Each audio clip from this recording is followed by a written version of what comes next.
Hey friends, I'm the storyteller. Before you get too comfortable, do me a small favor, hit like and subscribe, but only if you really enjoy this kind of storytelling. And while you're here, tell me in the comments where you're watching from and what time it is there. I always love seeing how far these stories reach. It was New Year's Eve, 1980. Karen Patak, a 20-year-old university student, was out celebrating the end of the year with her sisters and a few close friends. They were in the Twin Cities area of Minnesota, specifically in St. Paul. Now, for those who don't know, the Twin Cities refer to Minneapolis and St. Paul, two neighboring cities separated by the Mississippi River, often spoken about as one, even though they stand apart. But that night, they were united by one thing: celebration. The streets were full. Bars were packed. Snow was falling. It was cold, but alive. And Karen, she was enjoying herself. She stayed out until midnight, ringing in the new year, laughing, dancing, drinking, surrounded by the people she loved. But when the club closed at 1 a.m., her sisters realized something was wrong. Karen was gone. She had left the club alone, still holding a drink in her hand, wearing no jacket, drunk, and wandering into the night while snow continued to fall. At first, it didn't seem too alarming. It was New Year's Eve. People came and went. The streets were still buzzing with life. But Karen kept walking, and soon she left the noise behind. She left the lights, the music, the people, and turned down an alleyway, a quiet one, empty. The only other person there was a man sitting in a parked car. He saw her alone, stumbling, underdressed for the cold, and he offered her a ride. And Karen, in her vulnerable state, drunk, freezing, not thinking clearly, got in. 2 hours later, at 3 a.m., police received a phone call. The voice on the other end, cold, calm, unshaken. Police rushed to the location mentioned in the anonymous phone call, which led them to a quiet manufacturing shop completely deserted at that hour. And there, outside in the snow, they found 20-year-old Karen Patak, injured and lying still. She was alone. No one else was in sight. She had been left there naked, vulnerable, and exposed right on the cold bank of snow by a set of railings. She didn't seem to be moving. She wasn't making a sound. Karen had been beaten severely with what police later believed to be a tire iron. The blows were so violent that her skull had been cracked open. And yet, unbelievably, Karen was still alive. She was immediately rushed to the hospital, where surgeons performed emergency surgery to save her life. And somehow, she survived. But the damage done was more than physical. Karen had been beaten so badly, especially to the head, that when she eventually regained consciousness, she remembered nothing. Not the man, not the car, not how she got there, nothing. And while that may have been a blessing for Karen to not relive the horror in her mind, for police it was a devastating setback. They had no description of the attacker, no clear timeline, no witness statements, and no physical evidence.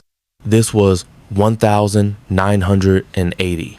DNA evidence wasn't even a part of investigations yet.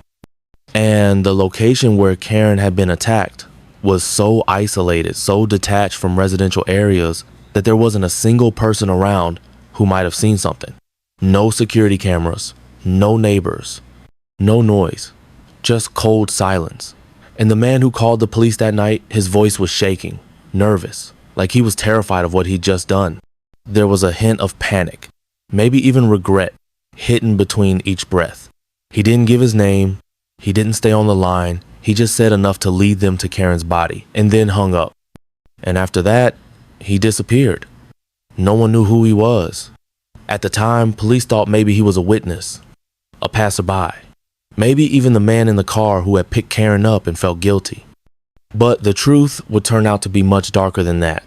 So the police rushed to the scene. It was this quiet, almost forgotten manufacturing shop. And there, lying on the snow, was Karen Patak. She was completely alone, no attacker in sight, no one around, just her, left on a cold bank of snow near the rail tracks. She wasn't moving, and at first glance, she didn't even seem to be alive. Karen was completely naked, her body battered, bruised, and worst of all, she had been beaten so viciously with a tire iron that her skull had actually been cracked open. It's the kind of violence that feels personal, like someone was truly trying to erase her. But somehow, unbelievably, Karen was still alive. She was immediately rushed to the hospital. Emergency surgery followed. And against all odds, she survived. At that point, the police didn't know much. There were no clear answers, no obvious leads. But one thing was certain: the brutality of the attack left no room for doubt. This wasn't just an assault, it was attempted murder. Sadly though, because Karen had taken such a severe blow to the head, she couldn't remember anything about what happened, not even a flash. And in a strange way, maybe that was a small mercy.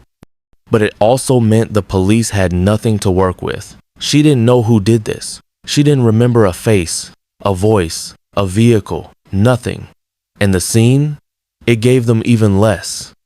There was no physical evidence left behind, no fingerprints, no weapon, nothing useful. And this was 1980. We're talking about a time when DNA wasn't even really on the radar yet.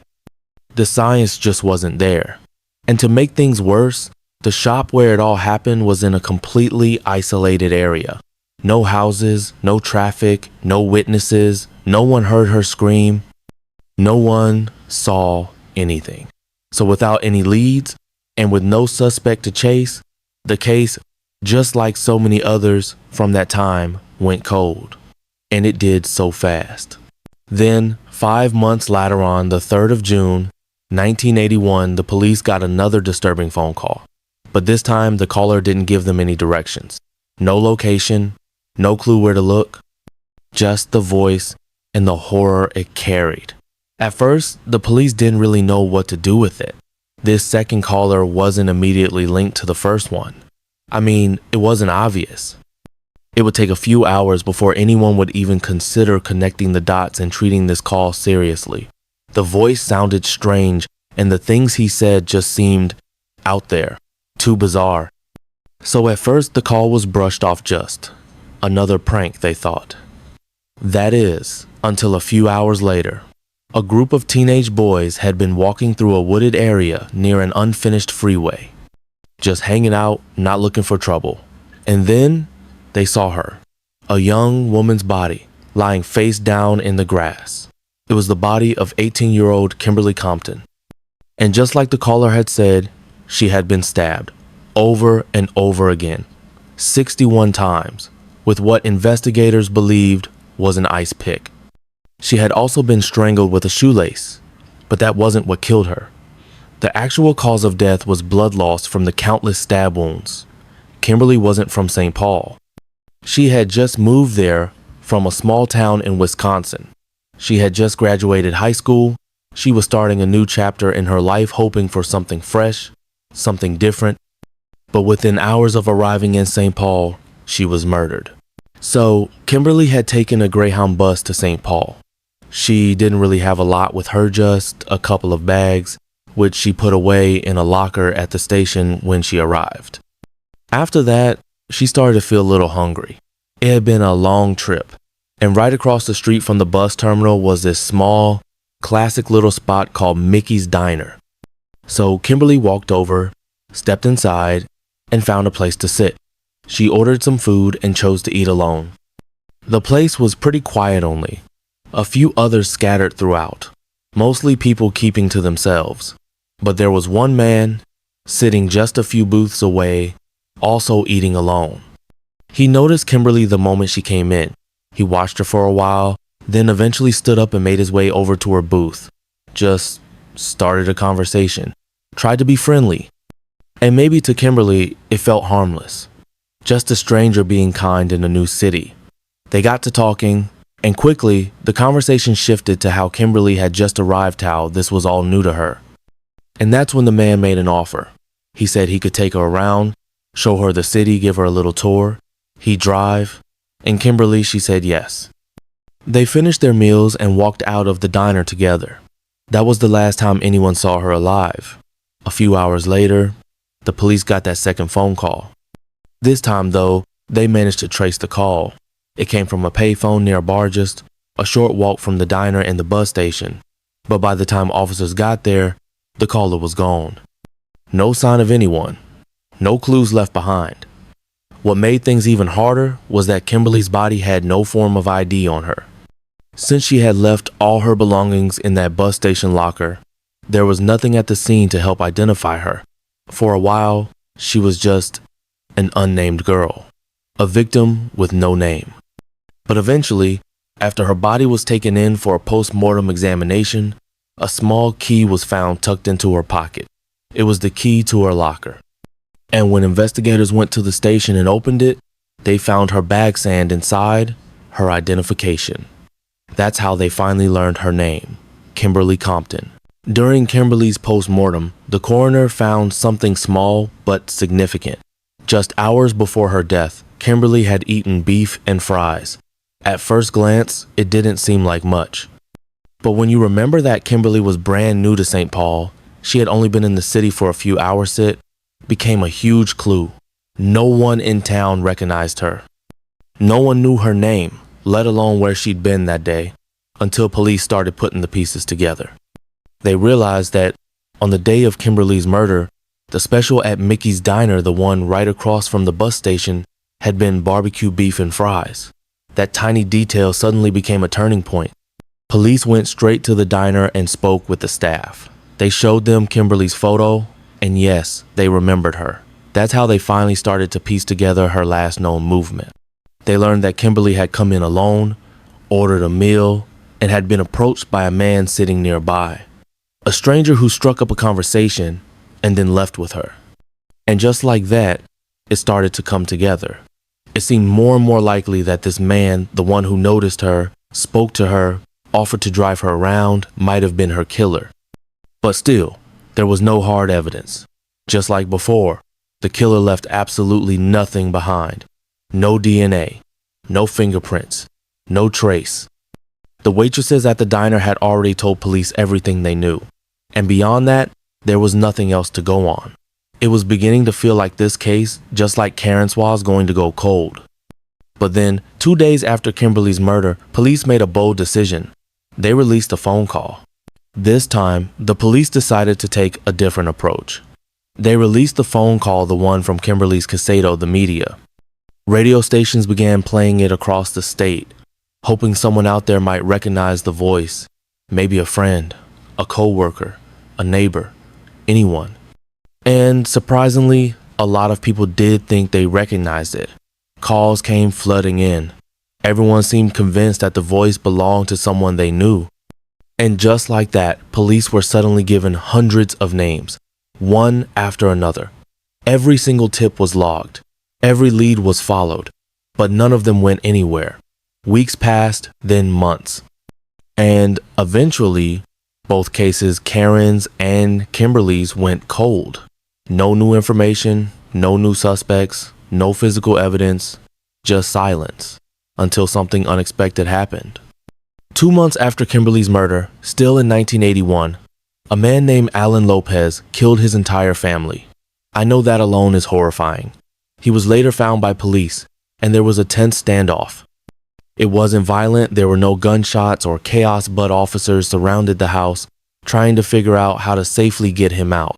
They didn't know what kind of weapons he might have. They didn't even know how he had killed his family.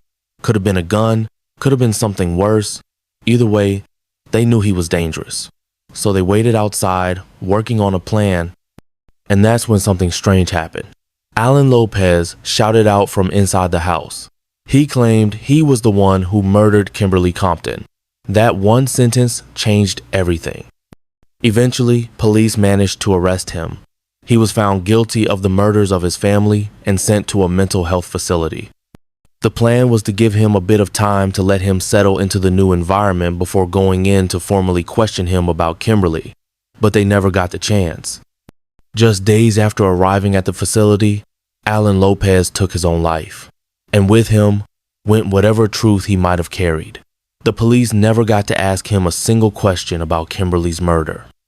And once again, the case slipped back into silence. By this point, police were almost certain that whoever had killed Kimberly Compton was also the one who had attacked Karen Potak. The connection between the two cases felt too strong to ignore. Both victims were young women. Both had been brutally attacked. And most importantly, both incidents had been followed by disturbing, remorseful phone calls. It was that voice, the same haunting voice on the line, that made everything feel so undeniably linked. So even though Alan Lopez was now dead, even though they never had the chance to question him, police continued to look into him as a potential suspect. They needed to know, could he have been the man behind both of these horrific acts? At the time, when they first investigated, they thought there was no way Lopez could have attacked Karen. According to their records, he had been in a mental health facility on the night she was assaulted. But 9 months later, something changed. As investigators started re-examining everything, they found a small but crucial detail buried in the files. Lopez had actually been granted a day pass from the facility on the night Karen was attacked. That changed things. Suddenly, he looked like a real possibility, a solid suspect. So they shifted focus. If he was responsible for what happened to Karen, maybe he was behind Kimberly's murder too. But then, the trail broke again. Police checked his records more thoroughly, and they found that on the night Kimberly was killed, Lopez wasn't free. He was in jail, locked up. There was no way he could have committed the second crime. And that changed everything. Because if he couldn't have killed Kimberly, then he probably didn't attack Karen either. Just like that, the theory fell apart. Alan Lopez was no longer their guy. And now, the police were right back where they started. No suspects, no new leads, just two brutal attacks. Two women, and two cold cases that seemed to be slipping further and further out of reach. Then, 6 months later on the 6th of August, 1982, the silence was broken once again. Police received a third phone call, another confession, and just like the first two times, it was chilling. The same trembling, regretful voice. The same eerie remorse. The man confessed to yet another murder. The very next day, a second body was found. It was 40-year-old Barbara Simons. She had been stabbed more than 100 times. The attack was frenzied, vicious beyond words. Her killer had tried to dispose of her body in the Mississippi River, but it hadn't worked.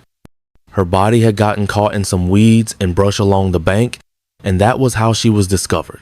Once again, police began retracing the victim's last known movements. They learned that on the night she was murdered, Barbara had been out at a local bar. So officers went there, talked to the staff, the waitresses, and asked if anyone remembered her. And they did.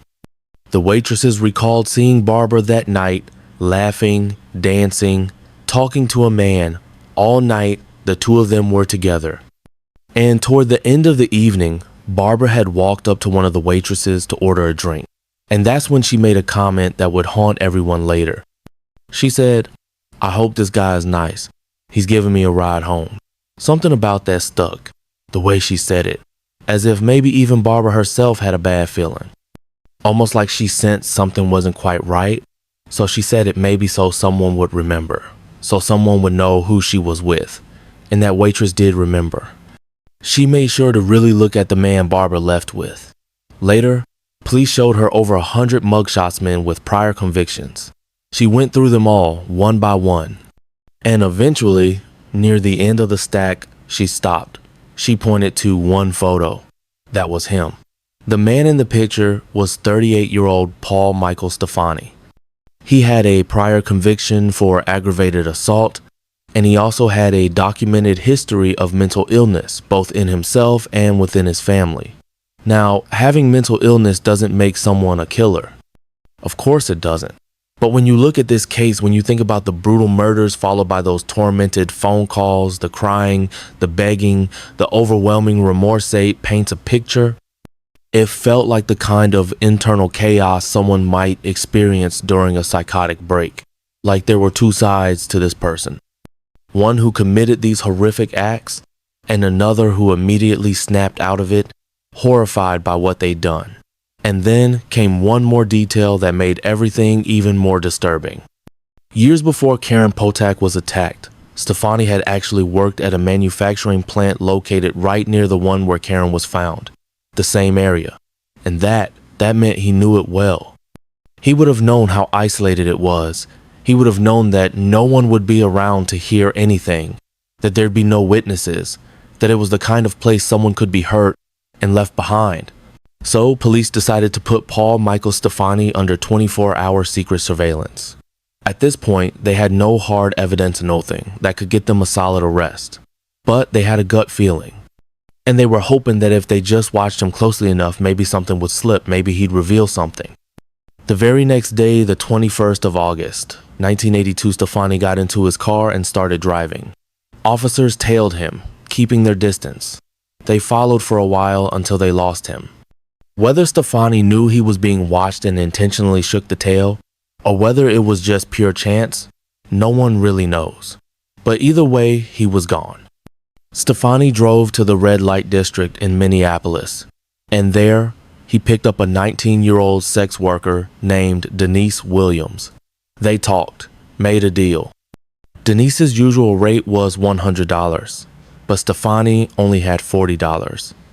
He told her that he'd give her the $40 now, and then after they were done, he'd take her back to his place and pay her the remaining $60 there. Denise agreed. They went to his apartment. He did exactly what he said, gave her the money, they had sex, and then they got back into the car so he could drop her off where he picked her up. But as they drove, something started to feel wrong. Denise began to notice that Stefani wasn't taking the route back to the red light district. He was making strange turns, going down roads that were quiet, dark, completely unlit. It was late at night. There were no streetlights, no cars, nothing. Denise asked where they were going, and Stefani just brushed it off. He said he was taking a shortcut. But Denise had been working these streets since she was 13 years old. She knew these roads. She knew the shortcuts. And this wasn't one of them. That was the moment something in her stomach dropped. Something was wrong. She could feel it. She started to panic, quietly. In her mind, she was running through the possibilities. Why is he lying to me? Where is he taking me? What is he planning to do? And the scariest part, if he did try to attack her, Denise knew she wouldn't stand a chance. She was petite. He was over 6 feet tall and weighed around 300 pounds. There was no way she could fight him off with strength alone. So she started scanning the car, looking for anything she could use, anything at all. That's when she spotted it, a glass bottle rolling around on the floor. She made a mental note. If he tried any inning, that bottle would be her only shot. And then he pulled the car down a quiet, dead-end street. No lights, no movement, no one. He stopped the car, and that's when the fear became real. Stefani turned toward her, and without saying a word, pulled out a screwdriver and drove it straight into her stomach. Denise didn't freeze. She didn't hesitate. She grabbed the glass bottle, smashed it over his head with everything she had, and fought back. The bottle shattered, cutting deep into his face. Blood poured from the wound, spilling onto her. Some of it even got into her eye, blurring her vision. Everything went red. But he kept stabbing her, and she kept swinging. Desperately, Denise reached for the car door. Her hands were slippery. Her body was in shock. Everything was chaotic, but eventually she got it open. She tumbled out onto the street, trying to crawl away, but Stefani fell right on top of her, still stabbing, still relentless. But this time, he had made a mistake. He hadn't chosen some isolated backlot or abandoned street. This time, he picked a neighborhood, a street lined with homes.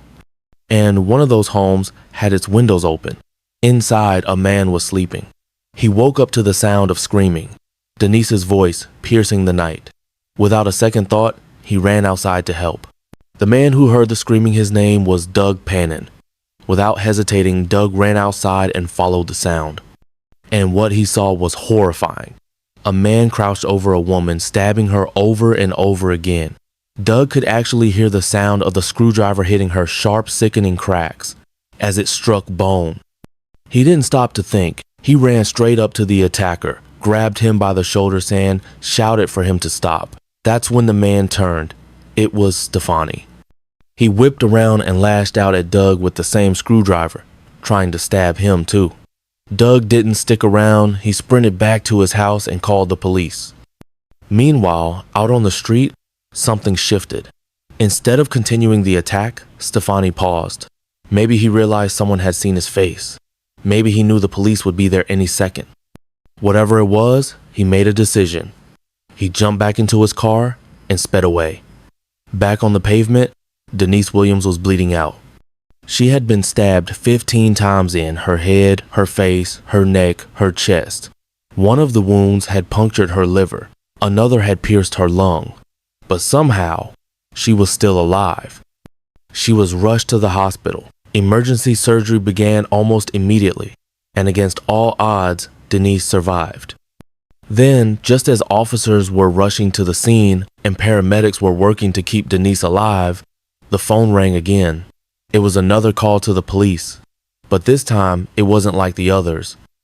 There was no confession, no apology, no tortured crying voice begging to be caught. Just a man on the line, quietly asking for medical help. Police didn't take long to put the pieces together. A man suspected of multiple murders had just slipped police surveillance, and within the hour a woman was violently attacked. Then came Denise's statement. She told them everything, how she had fought him off, how she had smashed a bottle into his face, cutting into his cheek. She described the gashes on his head, the blood, the sheer force she had used to try and save herself. So when a man matching Stefani's description showed up at the hospital seeking medical attention for deep facial wounds and head injuries, officers knew it had to be him. Once again, they sat Denise down with a stack of mugshot shundras of faces, and once again she pointed straight to Paul Michael Stefani. That was all they needed. Stefani was arrested and formally charged with the attempted murder of Denise Williams. But for now, that was it.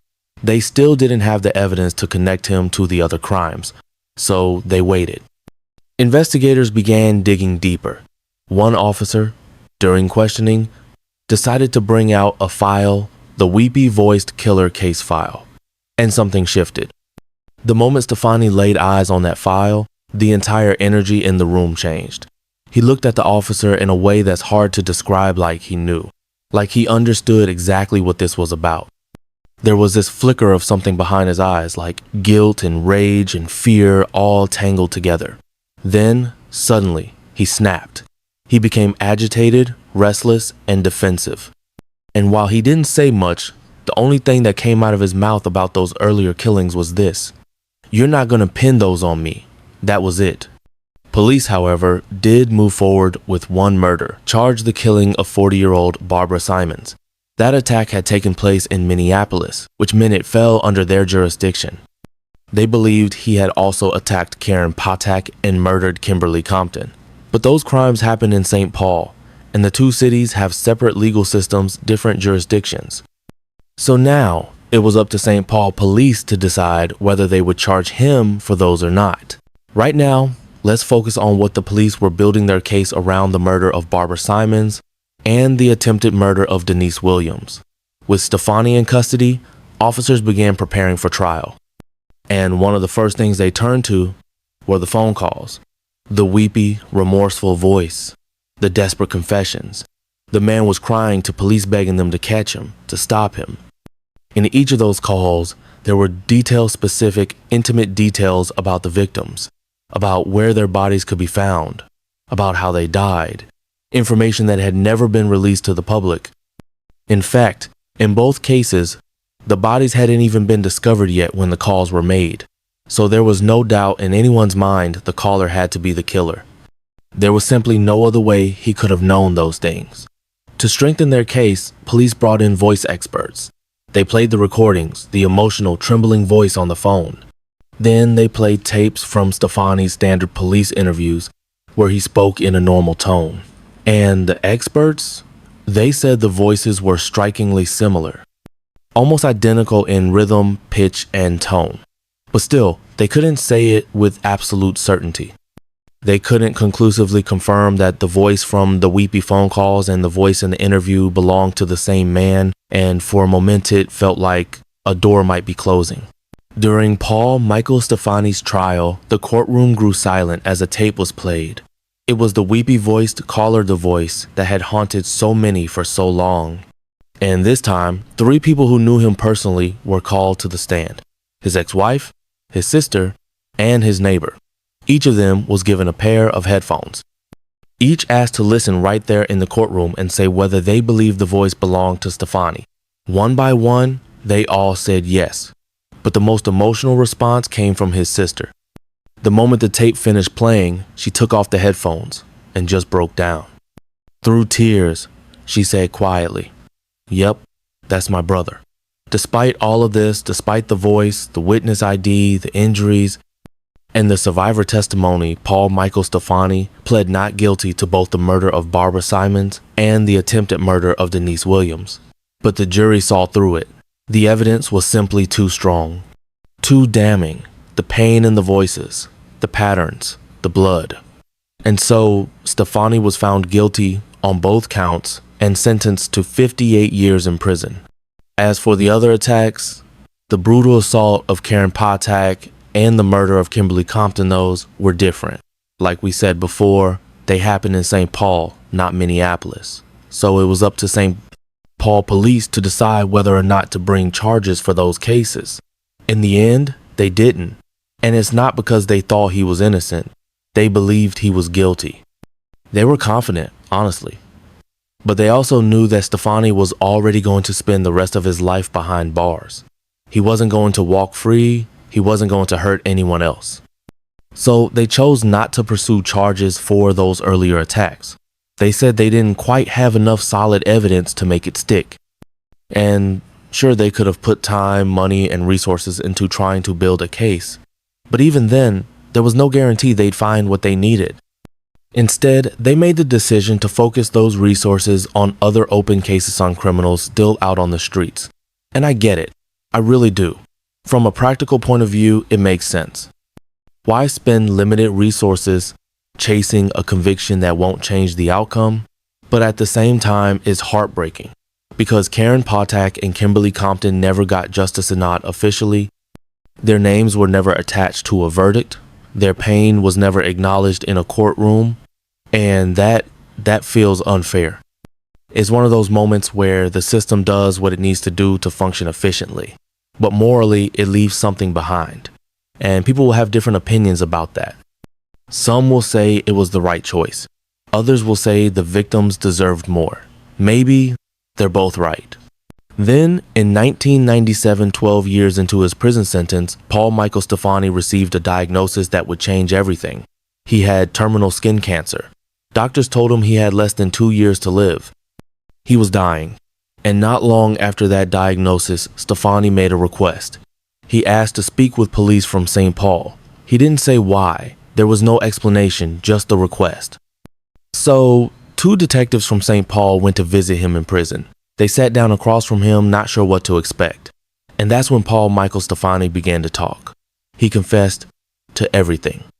Starting with that very first attack on Karen Potak, the young woman left naked and beaten near the railroad tracks, barely clinging to life.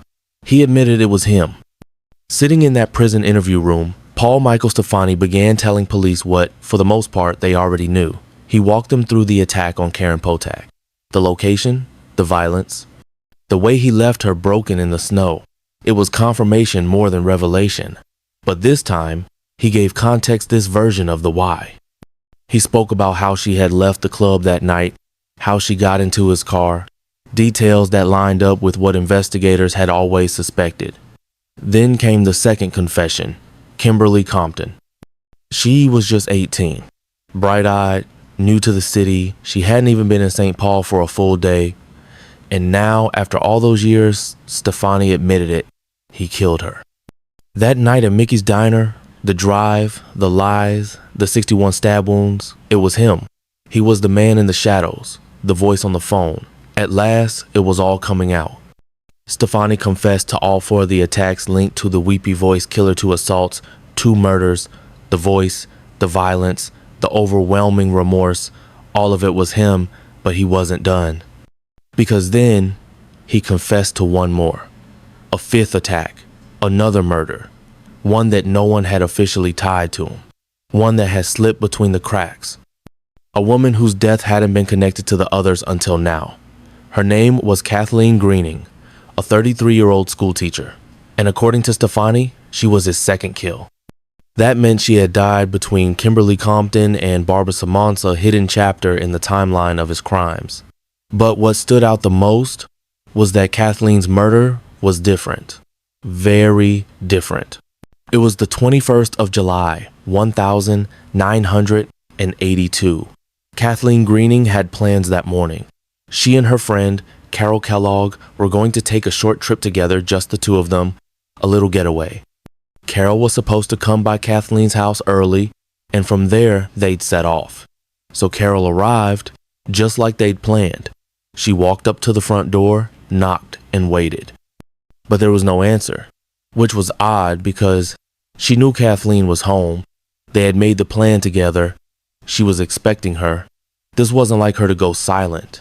Carol knocked again. Still nothing. Then she reached for the doorknob and realized the front door was unlocked. That was strange. Unnerving, even. But she assumed maybe Kathleen hadn't heard the knock. Maybe she was still getting ready. So Carol let herself in, calling out her name. The house was quiet. Too quiet. She walked from room to room, calling out louder now, "Kathleen?" But there was no response. Each room was empty. And then she got to the bathroom. The door was half open. The light was still on. Carol gently pushed it the rest of the way open, and that's when she saw her friend. Kathleen was lying face up in the bathtub, submerged in water. She was dead. At first, police treated Kathleen Greening's death as suspicious. They investigated her ex-husband, looked into people in her life, tried to figure out who might have had a motive. But after combing through the case, they eventually came to a conclusion that would leave her story without justice for over a decade. They ruled her death an accident. No one suspected it was connected to the Weepy-Voiced killer. There was no phone call. And the method of killing was so different. It didn't fit the pattern. It felt out of place. Kathleen had been found in a bathtub, and unlike the frenzied stabbings of his other victims, this scene was quieter, less chaotic. And so, her name was never linked to Paul Michael Stefani. But there was one thing the police had done right. Because they had initially considered Kathleen's death suspicious, they had collected a lot of evidence from her home. Household items, personal belongings, even her phone books. So when Stefani confessed all those years later, investigators went back into that evidence. They combed through every item with fresh eyes. And in one of Kathleen's phone books, they found a name, Paul S. The number next to it, it had once belonged to Paul Michael Stefani. It was confirmation. Quiet, chilling, real. Kathleen Greening had been his second murder victim, and for years, no one knew. Not long after making this final confession, Stefani's health declined rapidly. On the 12th of June, 1998, Paul Michael Stefani died in his prison cell from terminal skin cancer. He was 53 years old. And with his death, the story of the Weepy-Voiced killer finally came to an end.